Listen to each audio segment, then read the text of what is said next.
So this is my bedroom. We're looking up at the wall above the closet and the ceiling. I want to freeze it here and suggest some places that could be interpreted as eyes. Regardless if you can make out any content yourself, please note that these anomalies, this movement, these colors, not saturated, but all this movement I saw with my eyes unaided without the camera.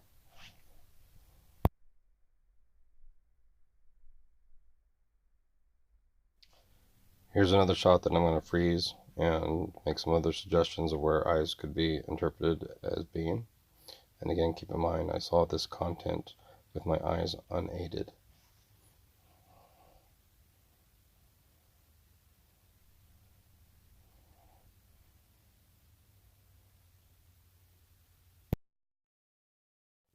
Okay, so now we're going to look on the right in the alcove, and you can see where there could be interpreted some eyes stacked on top of each other. And now we're going to look at the left, and you can see some places where there look like there could be an interpretation of some eyes. And again, I saw this with my eyes unaided. I'm going to focus here on one area of the wall in which I interpreted sort of like a creature, and maybe you interpret it differently or not, as nothing at all. There's the eyes, and there's the beak. It's a common shape that I see in this quite often. And I'll show it in the rest of the image now and remove the enhancements. And you'll see that the shapes are still there along with a whole bunch of other shapes.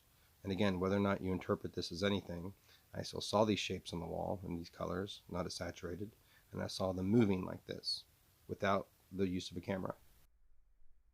So in the alcove and on the right wall, you'll see you can interpret it a lot of different ways. And even if you can't make any content out of this, again, I'm not claiming there is any specific content, you can still make out various shapes that are not on the wall normally and are not the normal shape of camera noise. And again, I saw this with my eyes unaided on the wall. It wasn't as colorful, but I saw it on the wall, changing, shifting, and squiggling. And it appears to be animations to me sometimes. And again, I think it's intended to be interpreted that way and to draw your attention.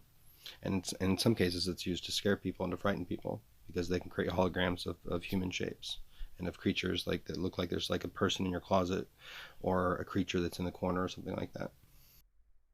In the corners of the room and other shadowy areas, what's interesting to note is the darkness in there made the holograms show up more. So a lot of times it appears like these are projections against a flat surface, and in reality, they're holograms because they literally show up in the middle of the air in the room. And it's more noticeable in the corners and stuff like that. But then it's also harder to get footage of that because then it's darker. Then you have to enhance the footage, and then your father's like bitching at you and making rude ass comments about enhanced footage as if you're modifying it and adding content to it.